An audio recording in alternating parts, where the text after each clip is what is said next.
né? Que isso é um período de tempo, mas que tem uma lógica própria de começo, de meio e de queda desse momento. O que caracteriza isso? Né? Então, eu coloquei, são aquelas entrevistas, são aqueles encontros que acontecem num período onde esses fenômenos aqui, que eu vou elencar agora, sem também, nesse momento, me aprofundar muito, e depois podemos, no momento de troca, os colegas também trazerem, né? Que compreende as seguintes coisas. A primeira coisa que eu gosto de atentar, quando eu recebo a solicitação de um candidato, uma solicitação de um candidato, é a maneira discursiva com que ele faz essa solicitação. Se ele faz, hoje em dia, rarissimamente, eu não sei se para vocês é assim, se faz com telefonema, né? Até porque muito pouca gente atende um telefonema de um número desconhecido. Então, as pessoas, em geral, mandam uma mensagem, ou por escrito, ou de voz, e se apresentam ali como um candidato. Né? Eu também tenho por hábito e por uma questão da efetividade dos tempos que a gente vive, né, de normalmente acolher e dizer como foi que você chegou no meu contato. Né? Ainda que eu saiba que alguém fez uma indicação e tal, como é que você chegou no meu contato? Aí a pessoa me diz, porque aqui a gente já pode começar a ter alguma notícia de uma possibilidade de contaminação transferencial. Essa pessoa vem a partir de um discurso, de um encaminhamento. Então, quer dizer, naquele momento é o candidato, quem nos indica, e o candidato é analista. Né? Então, aqui a gente já tem para a gente ficar atento. Como é que se dá esse processo de marcação dos primeiros horários? Né? Em geral, eu também faço uma seguinte provocação, né? Qual é a sua urgência? Né? Bom, preciso para hoje. Tem como encaixar hoje? Bom, isso é uma coisa. Outra coisa é dizer, não sei, para a próxima semana, em tal turno. Aí a gente vê como a pessoa já está se situando nisso. Né? Aqui falando especificamente das pessoas que trabalham presencialmente. E sim, vocês vão me perguntar, boa noite, Júlia. As pessoas que trabalham, que moram em Porto Alegre, eu trabalho presencialmente. Mas você trabalha online? Trabalho. Tem pessoas que não moram em Porto Alegre. Pessoas que moram em Porto Alegre, eu faço um trabalho online. Eu faço um trabalho presencial. E a primeira coisa é quando a gente abre a porta, né? Ali é um momento mítico, um pouco né, da nossa mítica do nosso trabalho, né? E ver qual é a reação daquela pessoa, né? O olhar.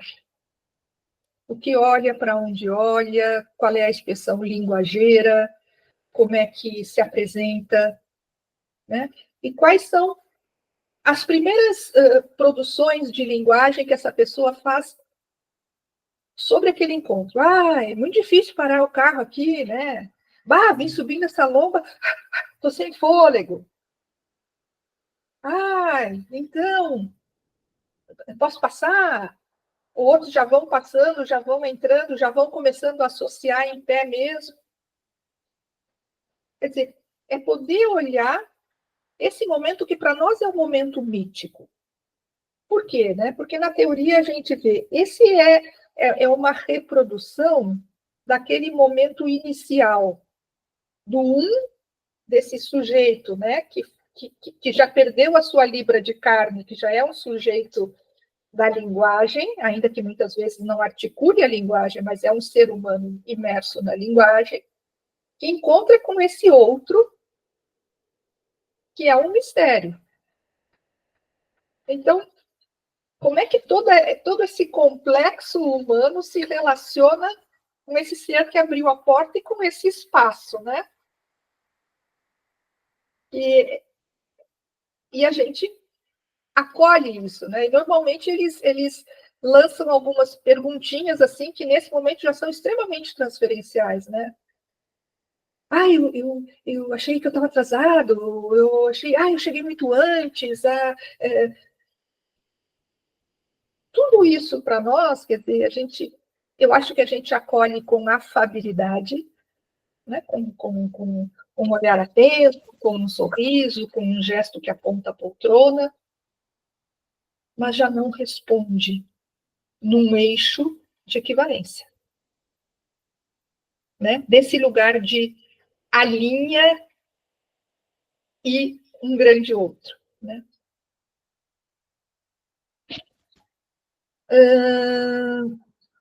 Como é que se dá nesse período de tempo, que a gente não sabe de quanto tempo é, estabelecimento do setting, exatamente isso, né? Quer dizer, o espaço onde vai se dar, e o contrato. Questão, a frequência, normalmente, nas entrevistas iniciais, nós vamos descobrir qual é a frequência indicada para aquela pessoa. Mas a gente só vai poder indicar efetivamente a frequência quando a gente tiver entendido um pouco mais quem é aquele sujeito que nós temos diante de nós. A gente tem que sempre se reservar o direito de dizer, olha, a frequência eu não posso estabelecer ainda. O valor é este. A frequência eu não posso estabelecer ainda. A frequência nós vamos vendo como é que vai dar. Ah, mas é que eu queria que fosse de 15 em 15 dias. Então já não vai dar. Porque aí já começa uma questão que nós vamos ver um pouquinho mais adiante, né? Que tipo de discurso e que tipo de lugar essa pessoa vem te colocando? Olha, eu quero que você trabalhe para mim e eu quero que você trabalhe assim, pelo preço que eu vou indicar. O que a gente está atualizando aqui, já de cara, de saída, no impacto transferencial? Que discurso é esse, né? Como é que a gente se posiciona com relação a isso? Como é que vem construída a demanda? Que não é uma demanda ainda no sentido lacaniano, que nós vamos ver depois, né? Que tem uma ligação com a questão da pulsão de morte e tudo mais. O que vem? Como é que vem construído? Por que a pessoa, muitos de nós terão escrito, olha, estou aqui porque meu marido disse que se eu não fosse me tratar, a gente ia terminar o casamento, e vice-versa. Então, que tipo de demanda? O que traz aquela pessoa ali? Né? Nesse momento, vem muitos traços transferenciais iniciais, pela minha experiência, depois eu vou gostar muito de escutar a de vocês também, para a gente poder fazer uma troca, eles vêm menos na estrutura discursiva, porque sim, a gente vai trabalhar a transferência na estrutura discursiva e pela estrutura discursiva. Senão a gente vai trabalhar num registro imaginarizado, que não é a nossa questão. Mas muito poucas coisas nesse início vão vir, porque a gente tem que escutar aquele discurso bastante, aquela estrutura discursiva, algumas vezes, para a gente entender qual é a lógica que está sustentando. E o que tem de transferência naquele discurso que reproduz uma lógica ou uma neurose de transferência que vai se estabelecer mais adiante, mas uma neurose original que vem da história. Muitas vezes a transferência vem nesse momento muito mais por uma coisa física, né, de uma demanda de um olhar, de uma confirmação. Ah, não sei se você está me entendendo. Ah, eu não sei se... Como é que é? Quem sabe tu me pergunta. Isso é a demanda, né? Que a gente vai ver daqui a pouco que vai ser mais ou menos em decorrência daquela mítica pergunta que a gente precisa fazer, né? E como é que ela aparece. Eu considero como período, que nesse período de entrevistas iniciais, esse período ele se caracteriza pelo tempo que um analista precisa para a gente poder ter delineado. E aqui, evidentemente, eu estou dizendo para vocês, né? Está na cara, eu trabalho por um viés freudo-lacaniano, bastante lacaniano. Né? Então, à medida que essa pessoa, que esse candidato vai se apresentando discursivamente, eu preciso entender como é que está o enodamento borromiano dele?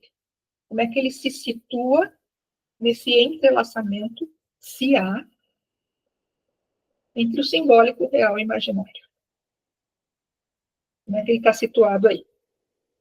Uma outra coisa que eu observo é, dentro dos 3 tempos edípicos propostos por Lacan, em qual ele está prevalentemente?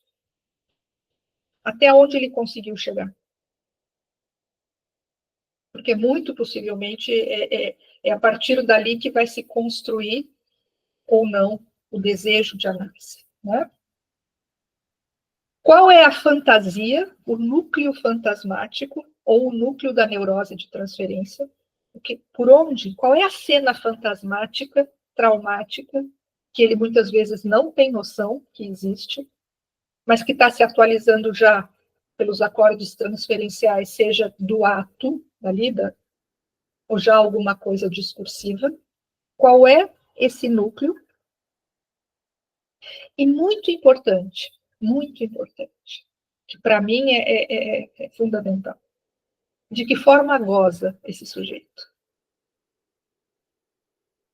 Que tipo de gozo tem esse sujeito? É um gozo fálico? É um gozo de um corpo despedaçado? É um gozo perverso? Como goza esse sujeito? Quando a gente se situa mais ou menos nesse cenário e começa a ter algumas hipóteses de como conduzir um percurso analítico a partir desses elementos, bom, daí a gente diz, aqui está terminando o período das entrevistas iniciais. Ah, Maria Laura, mas isso, tudo aí, que esse monte de coisa que você falou aí, pode durar 6 meses? Sim. E a gente não tem que ter pressa. Porque, enfim, para ter um trabalho ético e de qualidade, a gente não pode ter pressa. O Jacques Assun, que é um autor francês, ele é filósofo e psicanalista, ele diz assim, que ele, mais ou menos, ele estabelece, né, como uma possibilidade de fim de períodos de entrevistas iniciais, a produção de um sonho em análise, que de alguma forma a gente percebe que aquele encontro ali já, já aparece, né? Ele dizia, inclusive, um momento no qual a gente pode fazer a indicação do divã. Quando cai isso. Eu digo assim, eu acho que tudo que é formação do inconsciente, quando, por exemplo, começa a aparecer muito lapso, né? Quando começam a aparecer os xistes, a questão dos sonhos, aqui eu acho que já houve um deslocamento topográfico interno para a gente dizer, bom, agora quem sabe a gente passa para o divã. E aqui eu digo uma coisa para vocês também, cada um, eu aqui me apresentando como profissional, né? Eu não ofereço o divã e eu não pergunto o que a pessoa acha. Eu indico o divã. A partir de hoje nós vamos começar a trabalhar no divã. Sério? Deitado ali? Sim. Ah, mas eu não sei, eu acho que eu estou gostando de ficar assim, face a face. Sim. Mas agora o que você precisa é trabalhar ali. Vamos. E não tem que ficar justificando. Eu costumo dizer, se a gente vai ao médico, um clínico, ele nos diz, olha, você tem que fazer um hemograma, você diz assim, não, mas eu não vou fazer porque eu não gosto de agulha. Eu vou dizer, bom, sinto muito, não posso ver se você tem anemia. Porque isso é condição sine qua non para que um trabalho se dê. O divã, quando a gente indica, a gente tem que saber por que a gente está indicando e saber que quando a gente indica o divã, ele está indicado. Eu sei que tem pessoas que trabalham com uma flexibilidade, vamos dizer assim. Ah, a pessoa deitou, mas aí depois pediu para sentar, mas depois voltou para o divã, mas depois pediu para sentar de novo. Aí eu acho que tem ou uma inconsistência no momento em que foi feita a indicação do divã, o analista não sustentava aquilo plenamente, ou ele não está sustentando a escuta dele com algo teórico que dê conta dessa atuação do analisante, porque isso é uma atuação.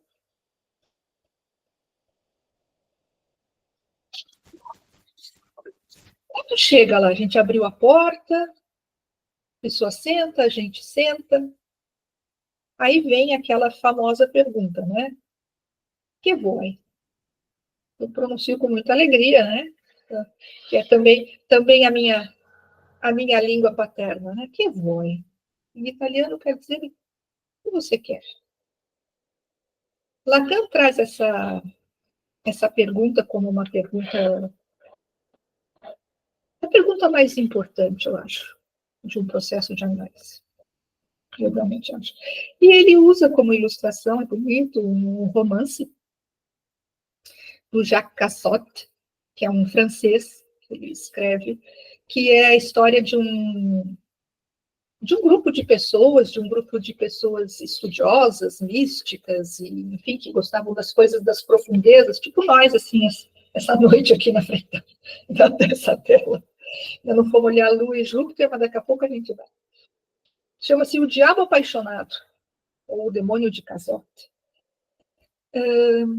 Eles falam, estavam perto de Nápoles ali, e eles estavam todos assim fazendo meio que um ritual místico, e aí esse cara que estava muito interessado é provocado por um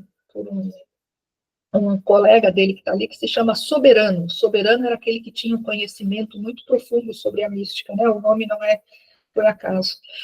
E ele fala para o Augusta, né, que é o que vai fazer a invocação. Ele diz, invoca aí o demônio, invoca aí o demônio. E ele invoca o demônio, e depois de muito invocar, o demônio aparece.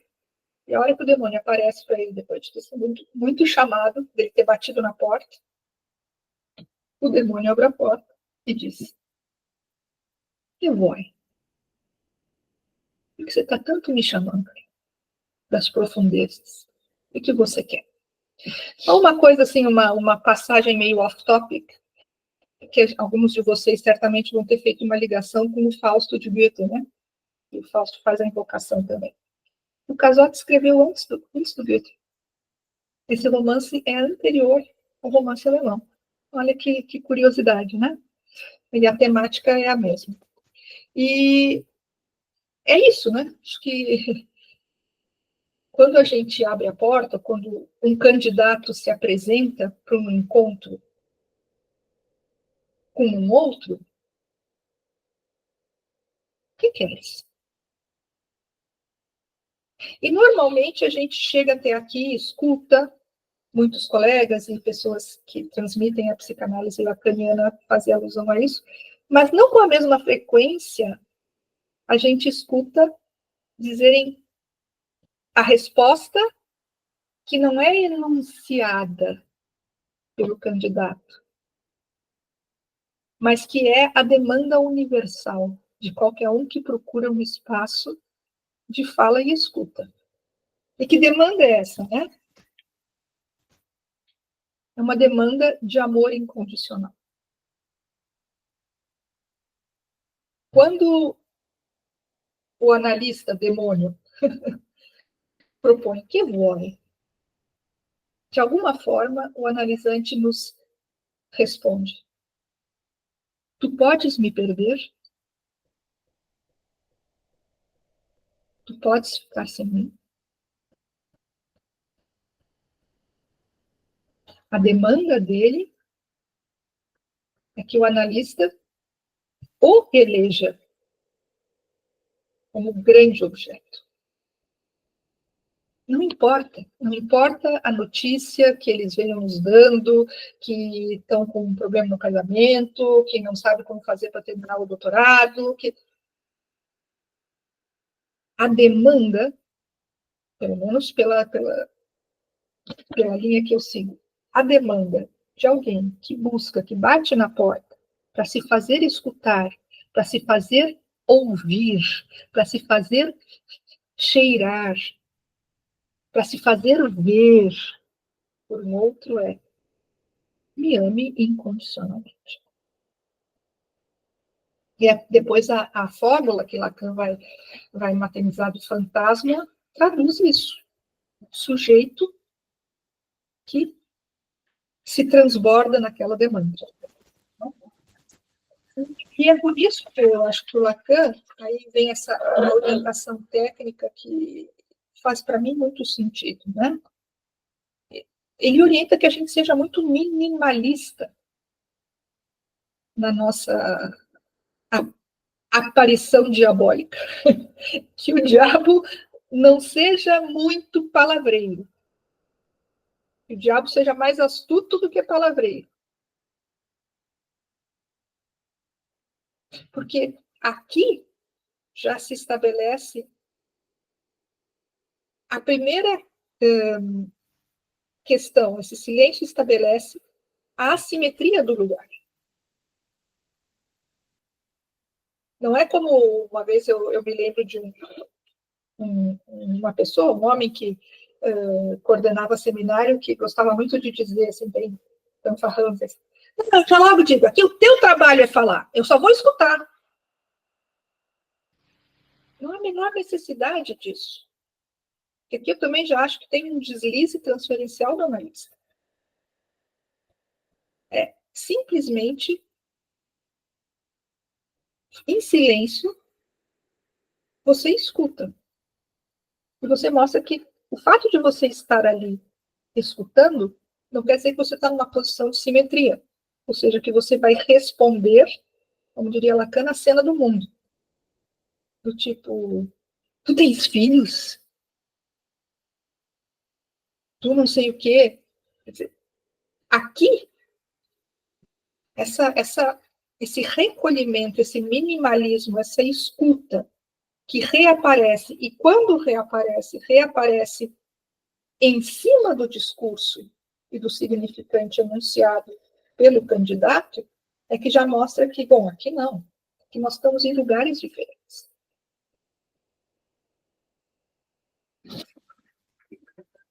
A questão do gozo e da repetição. Basicamente, a estrutura ela é tecida pela repetição e pelo gozo, né? Algumas vezes, quando a gente diz o que vou, enfim, cada um declina o que te traz aqui, enfim. Mas eu acho que a gente poder preservar o que queres é sábio, é esperto, é diabolicamente esperto, né? Ele tem noção de uma situação de repetição mórbida. O que ele não tem noção é do gozo que decorre daquilo. Então, ele sabe que ele já muitas vezes passa pela mesma situação de fracasso, de desentendimento, de perda. E, teoricamente, ele não sabe o porquê, né? Que começa a entrar o nosso trabalho. E aqui é que também, nas entrevistas iniciais, como é que eu conduzo? Eu faço tenho a explicação de uma forma discreta, né? Qual é a sua hipótese sobre isso que te acontece, e te acontece há tanto tempo, e te provoca tanto sofrimento. Alguns dizem, eu não sei. Outros já vão direto, porque é tudo culpa minha, aí já vão mostrar toda uma constituição superegóica, assim, muito, muito cruel, muito não simbolizada e tal, muito reativa, inclusive. Outros vão dizer, não sei, as pessoas, a minha mãe me diz que é por causa disso, o meu marido, o meu namorado, quer dizer, mas vai ser sempre um outro que vai produzir a hipótese da repetição daquele. E muitas vezes, nesse período, eles vêm também contar de outras experiências terapêuticas prévias. Eles vêm com esse, não é resquícios diurnos, né? Como a gente tem no sonho, a gente tem resquícios analíticos de outras experiências, de outros amores não correspondidos. E aqui eu acho interessante poder investigar sempre com cuidado e discrição qual é a hipótese do candidato para que aquela experiência tenha chegado no fim. Muitas pessoas chegam para nós e dizem, eu fiz uma experiência numa outra linha teórica, por exemplo, na TCC, e entendi que nesse momento eu queria começar a fazer uma experiência com a psicanálise. E outras pessoas vão dizer, não, porque aconteceu isso, aconteceu aquilo, e vão começar a contar. Ali a gente também já vai ter um pródromo transferencial do que a gente vai encontrar pela frente. Tem aqui uma coisa que eu sempre repito para mim, muitas vezes quando eu estou escutando, que é um ensinamento do Lacan, que às vezes também passa assim meio batido, mas que eu acho que ele é muito precioso, né? Qual é o pior inimigo de um analista? Qual é a porta escancarada para o pecado do analista? A curiosidade. Porque se a gente começa a escutar e a gente engata na lógica do mundo e na narrativa que aquele candidato está fazendo claramente para nos cooptar por lado dele, de repente ele vai falar uma coisa, e aí eu me formei e fui morar no exterior. Onde será que foi morar? Onde será que morou? Quanto tempo? Atenção, isso é curiosidade. Isso não agrega em nada na investigação de estrutura e na investigação lógica. Então, isso é algo que eu faço comigo mesma. Eu digo assim, atenção à curiosidade. Não coloque nada que ele não está trazendo agora. Se um dia ele achar que vai te dizer, eu morei na Cochinchina, naquele dia ele vai ter. Mas a gente tem muito cuidado, ou, sabe, de fazer. Eu demorei para chegar aqui. Tu mora longe? A curiosidade. Por quê? Porque a gente faz uma efração no campo do candidato, que ali já está em processo de transferência. E isso perturba. A gente tem que, antes de mais nada, não perturbar aquela superfície linguageira. Pensem numa superfície de lago.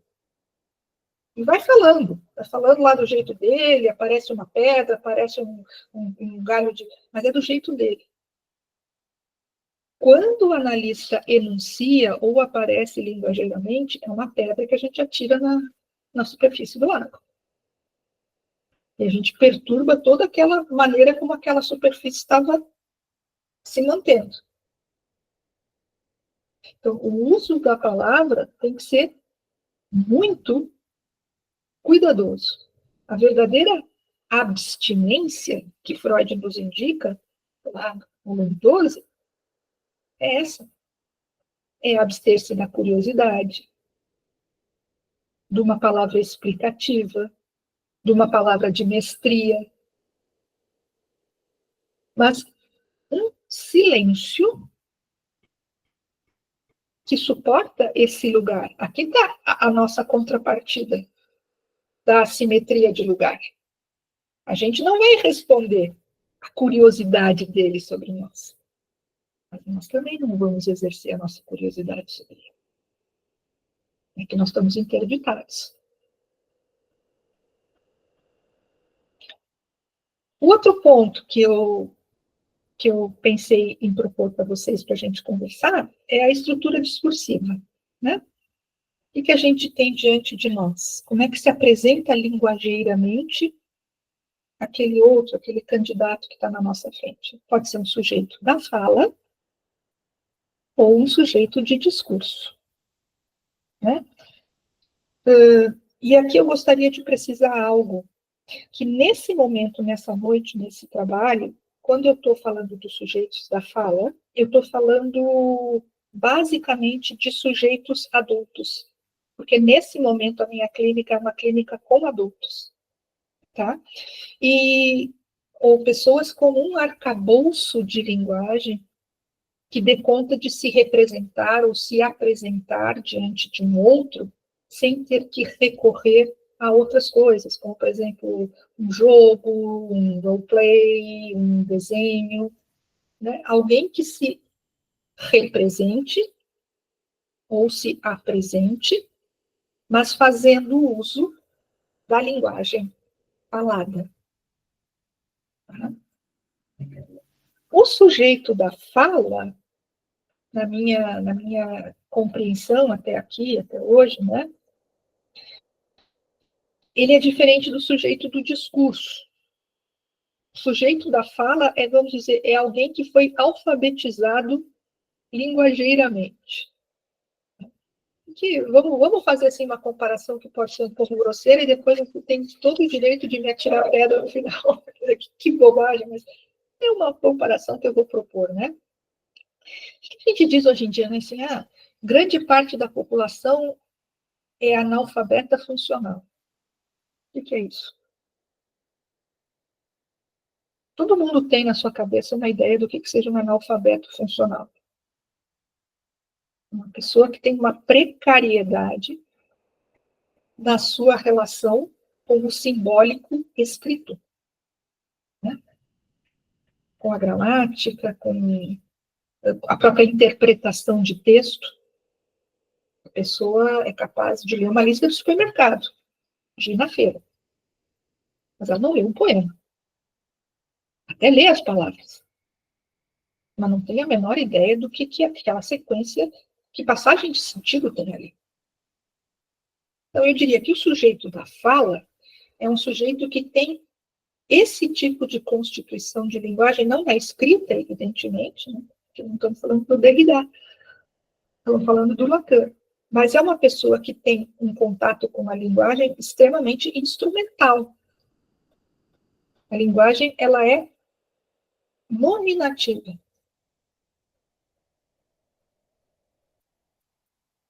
Ela é denotativa. Esse é o sujeito da fala.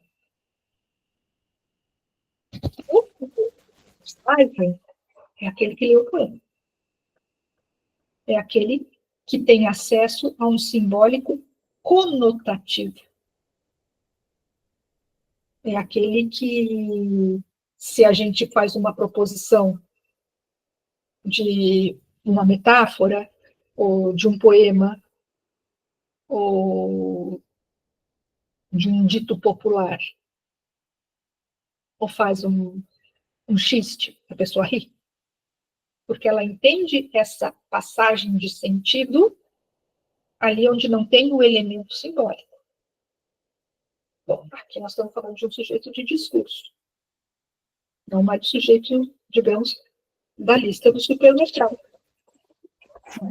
Eu acho muito engraçado que, eventualmente, eu faço leituras em voz alta, em situações diversas da minha vida, né?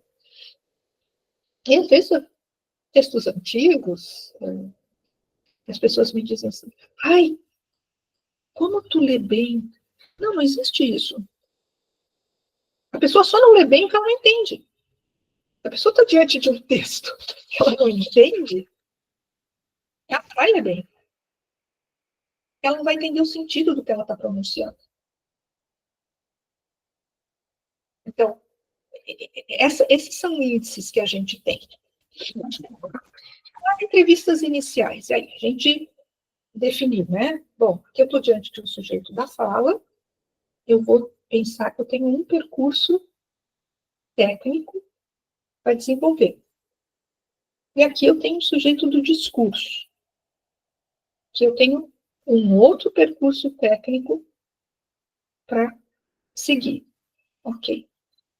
Rapidamente, sem querer aprofundar muito, eu vou dizer para vocês como eu faço para ver, avaliar um pouco de que lugar esse sujeito do discurso está falando e o que ele vai apresentar na transferência.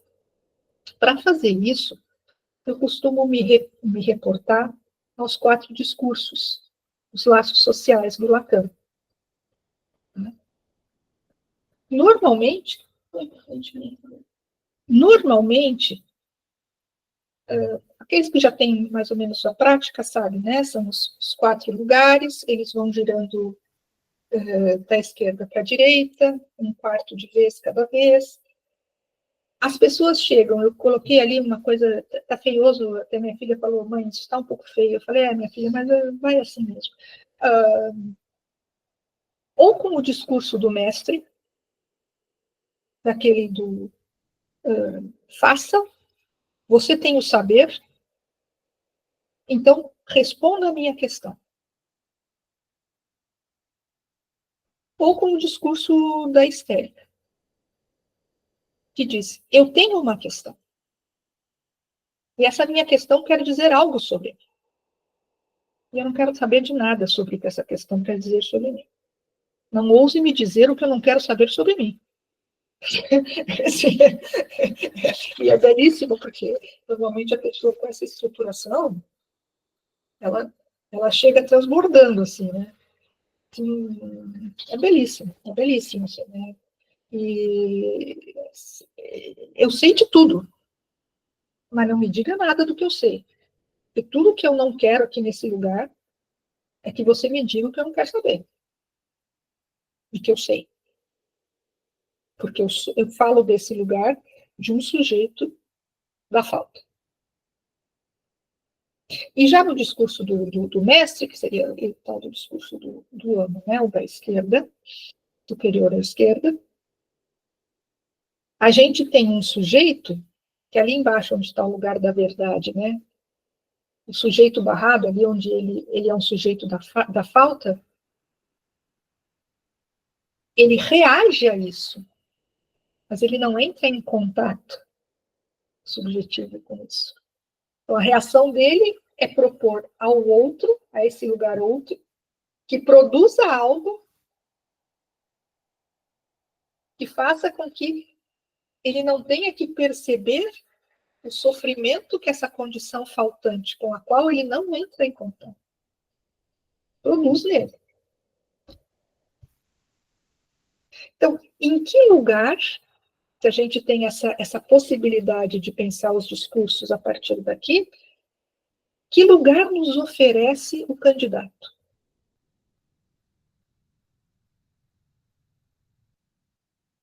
Como um sujeito que detém um saber, uma técnica, um savoir-faire, que tem que colocar a serviço dele, afinal de contas, porque ele está pagando. Né? O escravo vai comer se atender o seu senhor, né? E que ele tem que fazer aquilo que se espera que ele faça. Nem menos, nem mais.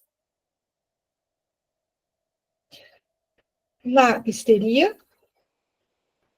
se reconhece, é muito, eu não sei quanto a vocês, né, mas a experiência que eu tenho das pessoas que são organizadas a partir dessa estrutura, né, histérica, é muito bonito, assim, ver a quantidade de vezes que, quando eu estou fazendo aquela investigação, assim, tá, mas o que aconteceu que o seu trabalho de análise terapêutico com essa outra pessoa se esgotou? Ai, sabe o quê? A gente ficou mais amigo. Não era mais assim, sabe? Uma coisa de terapeuta e paciente. A gente era assim, sabe? Assim, você me contava coisas dela, ou você me contava coisas dele, assim. Ou seja, a primeira coisa que uma pessoa com essa estruturação vem fazer é tentar desarticular a simetria de lugar. Assim, aqui todo mundo é igual, todo mundo é coleguinha. Quando por exemplo, estão ainda em entrevistas iniciais, eu digo, não sei se vocês já tiveram essa experiência, Pedro, Anderson e as moças aqui presentes, assim, guria do céu, não te conto.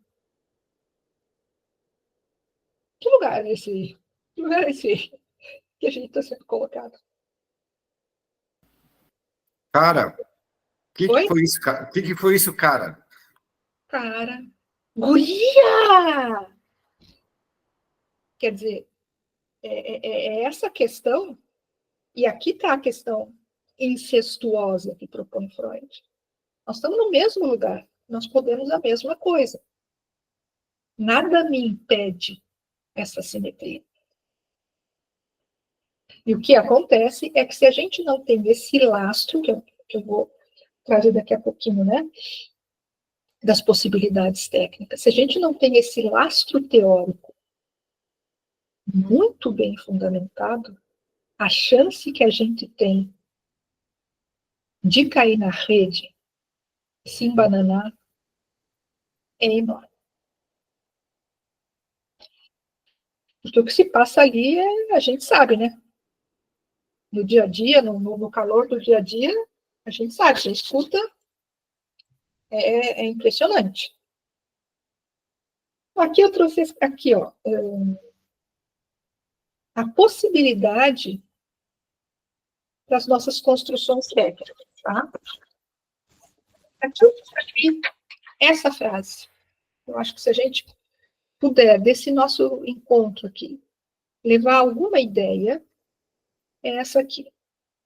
A nossa eficácia teórica, o nosso lastro, o nosso arcabouço teórico, o nosso investimento teórico, é a garantia que o nosso analisante tem de estar protegido dos nossos deslizes transferenciais.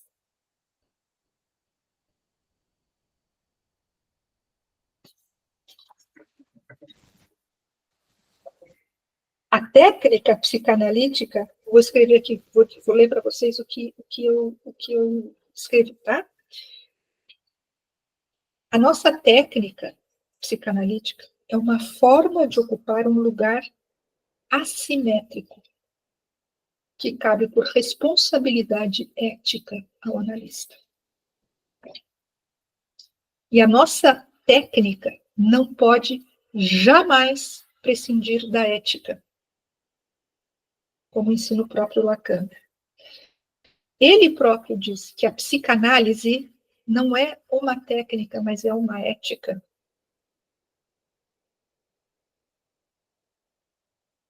Um posicionamento que se pretende ético, e aqui é algo que quem já teve a possibilidade de trabalhar comigo, já me deu essa honra, sabe que é algo que eu sempre digo.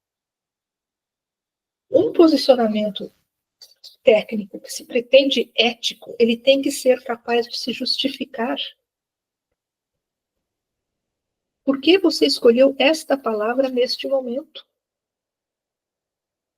Eu tenho que, na minha intervenção técnica, ser capaz de ter um respaldo teórico. Senão, eu estou simplesmente despejando o meu imaginário ali. E isso é incestuoso. Sei que eu sou faca na bota, sou bastante rigorosa, mas eu acho que a gente tem uma responsabilidade enorme. Acho que o risco da gente cair numa iatrogenia, por a gente não ter um lastro teórico que dê conta da necessidade, das formas, de todas as manobras que a gente tem que fazer, às vezes em vagas muito justas, a gente está demolindo coisa por aí. Então, por que eu falei? Ou por que eu calei? Mas eu tenho que saber justificar isso teoricamente. Eu acho que tem essa fantasia, porque eu acho que tem esse fantasma, porque eu acho que transferencialmente isso aqui está acontecendo, então essa palavra eu pesquei no discurso para ver se produzia um giro, para ver se conseguia tirar desse lugar para passar para o outro. Ah, não, porque eu achei que estava assim muito angustiado. Não. Isso faz da minha manicure quando me oferece um copo d'água.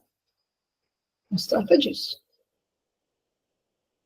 Então, olha, aqui eu acho que, em termos edípicos, nós estamos nessa fantasia, nessa relação de objeto, então eu acho que esse posicionamento mais silencioso, esse corte, fiz o corte aqui para ver se consigo impulsionar uma coisa a colar, mas isso tudo tem que poder ser, deve ser justificado teoricamente.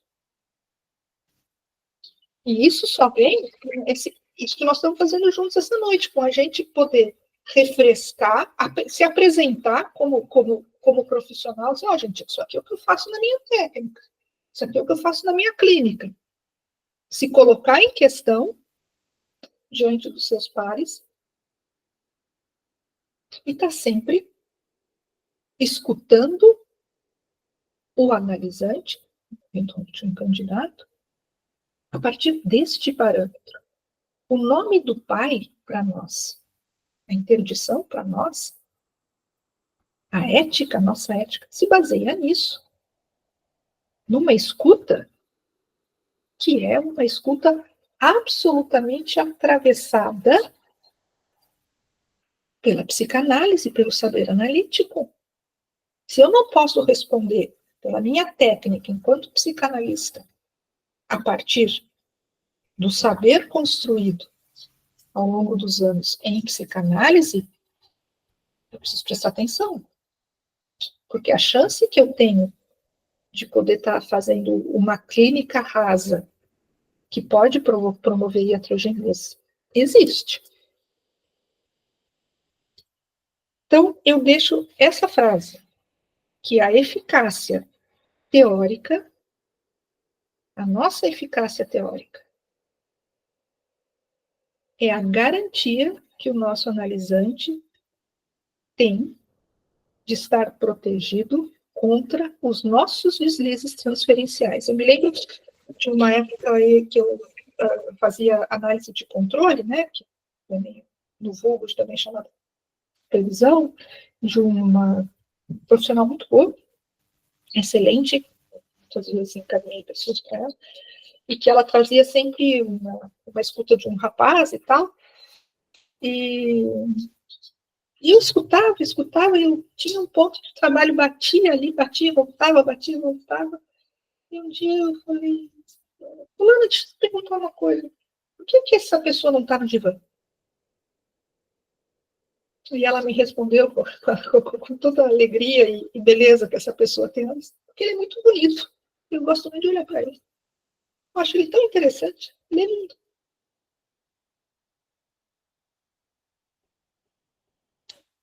Aí eu falei, olha, mas aí eu acho que essa situação está convindo a você, mas eu acho que ele tá perdendo. Eu acho que isso não está no interesse dele, eu acho que isso está mais no seu interesse. Silvia Coimbra ri. Olhem todos para a cara de Silvia Coimbra. Ri as bandeiras despegadas. Então, esse é o cuidado que nós temos que ter.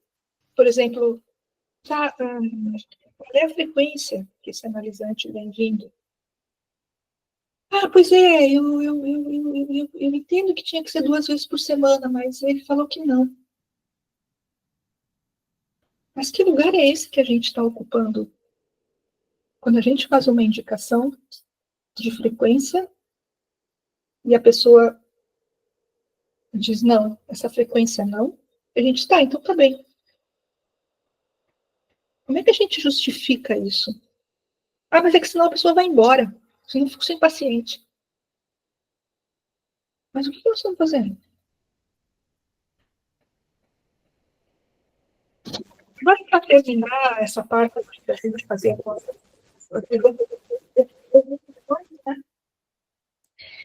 eu até quero agradecer aqui, tá, a Adriana Pérez, a Simone, a Silvia Coimbra, que são meus amores da segunda-feira de manhã, que nós temos o nosso grupo de estudos, e muitas coisas aparecem ali, elas devem ter reconhecido muitas das coisas que eu estou trazendo aqui para compartilhar essa vez com outros colegas, né? Dos desafios que a gente tem para a clínica, certamente, nossa clínica da contemporaneidade, mas também para as entrevistas iniciais, né? Que estão aí, que são o nosso dia a dia. né? A primeira delas, que eu acho que está sempre em discussão, né, que são as escutas online. E os efeitos que essa modalidade de escuta tem sobre a técnica, sobre isso que nós falávamos até um instantinho atrás, sobre as questões transferenciais, sobre a questão do setting, né? O setting é aquilo que permanece, que não fica mudando a cada vez. Então, eu acho que essa é uma das questões assim que eu trago para a gente pensar junto. Outra que é bastante emergente e bastante presente é a questão das transexualidades. Como é que a gente tem se aproximado dessa questão? Quais são os paradigmas, e as meninas aqui, a Simone, a Adri, a Silvia, depois podem também dar a contribuição delas, a partir de que paradigmas técnicos nós vamos escutar esses sujeitos que trazem essa realidade subjetiva? Né? Lacan, depois que ele faz a proposta dos 4 discursos radicais, que são esses que eu apresentei ali rapidamente para vocês, ele faz ainda um outro, que eu acho que é talvez o que nós estejamos vivendo de forma mais contemporânea, que é o discurso capitalista. Né? Eu até acho que a gente tem ali, rapidinho, filha, que comecem ali por baixo do slide, né? Imperativos de gozo, que é só o que a nossa sociedade, o nosso discurso, laço social hoje em dia, propõe. Não propõe. Proposta é o que nós estamos fazendo essa noite aqui, nós nos propomos alguma coisa. Nos impõe. Qual é o imperativo que nos impõe social contemporâneo?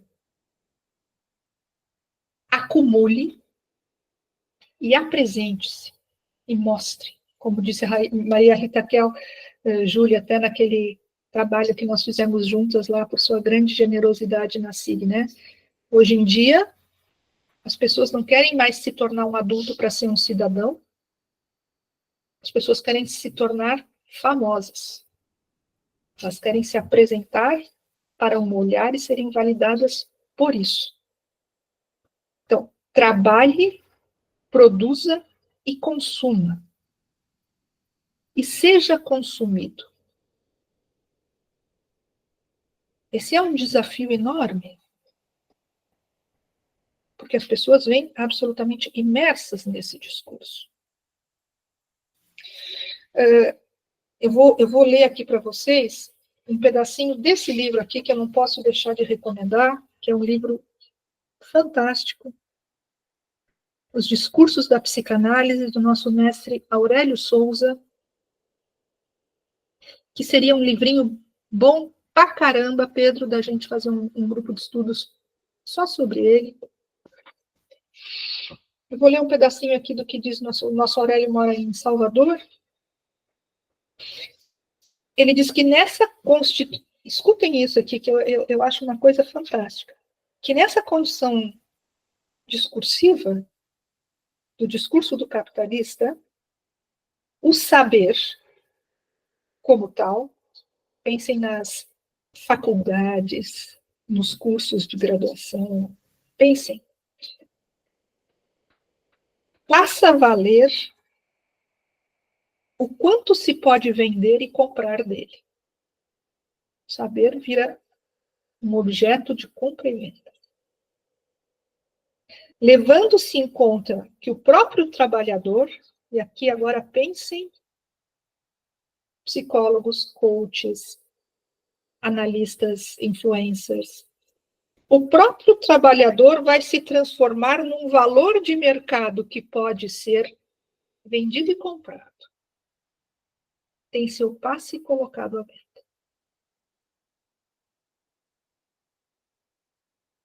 Por isso que nesse ano de 2025, o IPPF coloca como questão central para que nós nos ocupemos a questão da ética.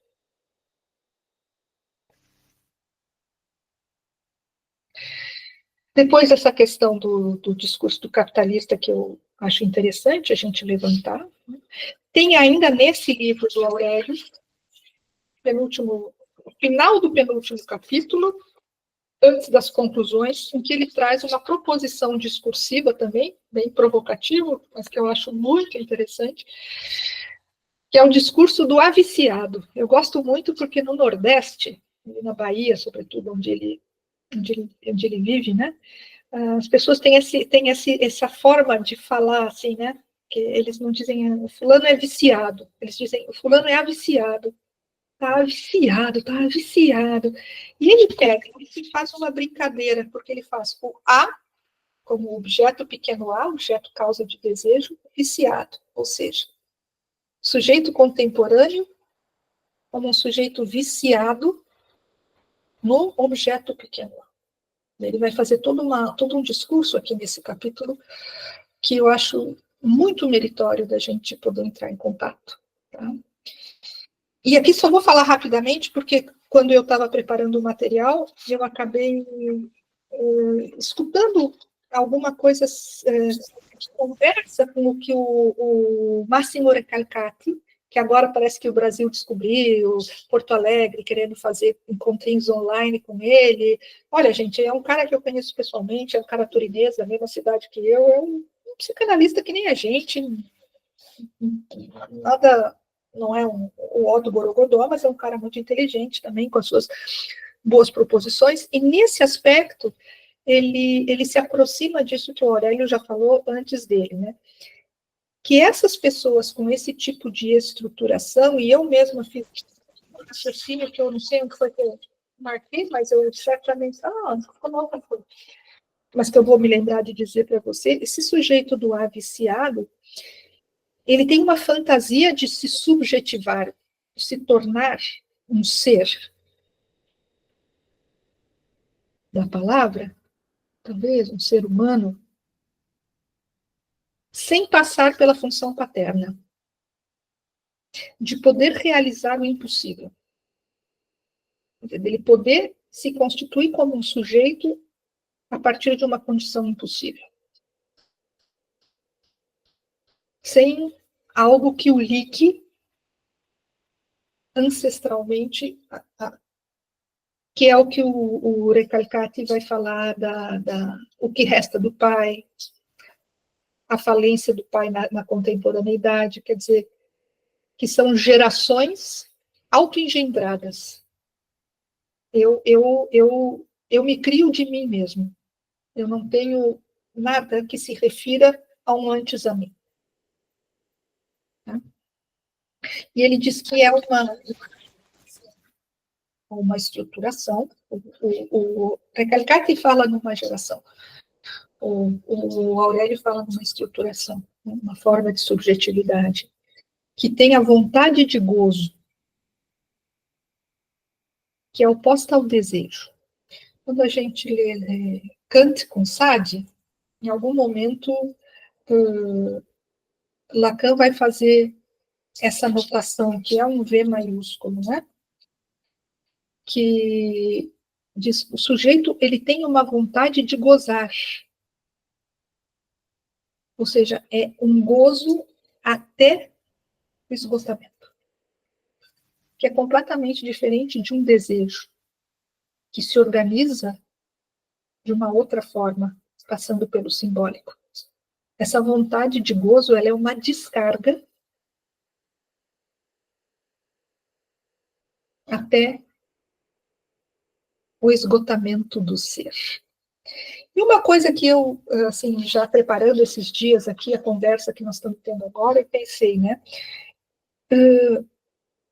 Aqueles de vocês que estão mais ou menos acostumados, né, com o que Lacan chama do estádio do espelho, como uma resposta à introdução ao narcisismo do Freud, né?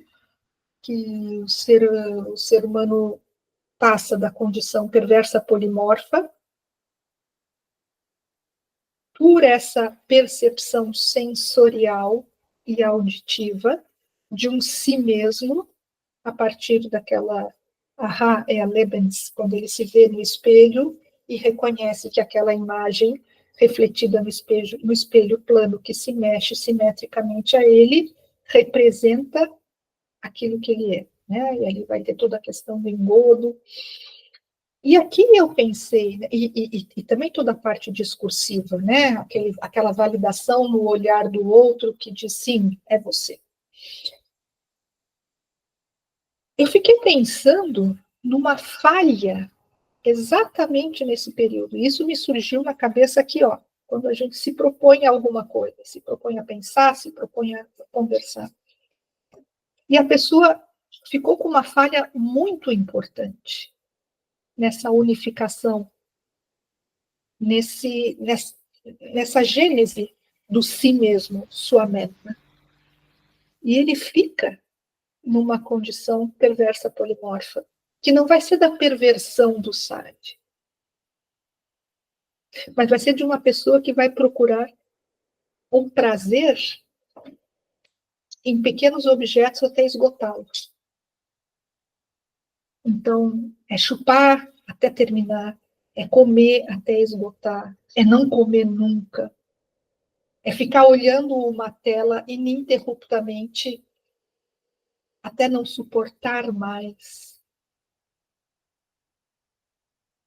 É tudo aquilo que nos convoca um pouco para essa questão da compulsão, a repetição no sensorial. É se drogar, se drogar, se drogar. Quer dizer, é um gozo de parte. Mas isso é da minha cabeça, que eu estou trazendo para vocês aqui em avant-première nessa noite, como uma alternativa a essa proposta que Lacan faz, que já é uma resposta à introdução ao narcisismo do Freud. Né? E se tem nisso que Lacan propõe aí, no estágio do espelho, uma falha, e esse corpo não se engendra, e ele fica fixado em partes, e cada parte vai se esgotar em gozo. Bom, uma outra coisa que a gente deve estar vendo, acho que eu tenho visto, e vocês também, não sei como vocês têm feito a abordagem disso, é o que eu tenho chamado de uma polimorfia perversa do pensamento. Né?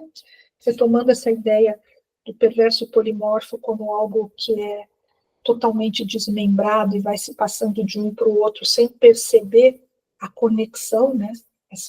Que a junção dessas partes produz um grande, né?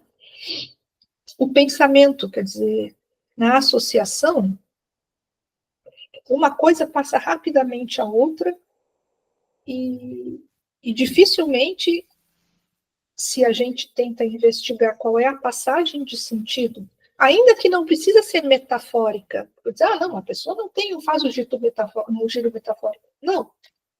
Mas quando a pessoa não tem a capacidade metafórica, mas ela consegue entender que naquilo que ela está falando, na evolução associativa dela, tem uma passagem metonímica de sentido, a questão é que é toda uma disjunção que eu penso hoje, como estou propondo para vocês, lançando para a gente conversar, é muito fruto dessa coisa, por exemplo, do Instagram, que você vê tudo, mas você não vê nada, que você vê um pouquinho de tudo, mas efetivamente não sabe nada de nada. E o quanto o nosso funcionamento de produção de pensamento e associativo vai reproduzindo isso. Isso dá uma exaustão. Síndrome de burnout. E pode ser. Mas pode ser também isso.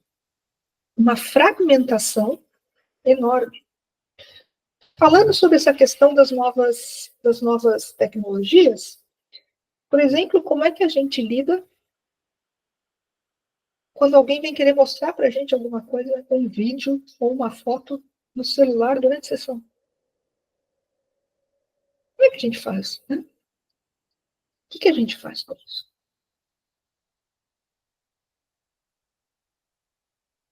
Como é que a gente justifica teoricamente, olhar ou não olhar, acolher ou interditar. Como é que a gente vai justificar esses novos apelos contemporâneos da nossa clínica?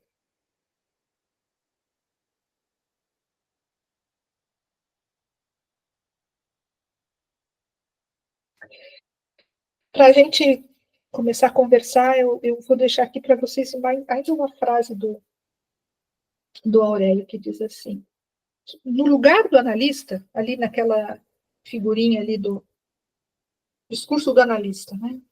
Não circulei dois ali. Pode voltar para nós. Não, aquele que tem quatro. Esse aqui. Obrigada. É da direita de baixo.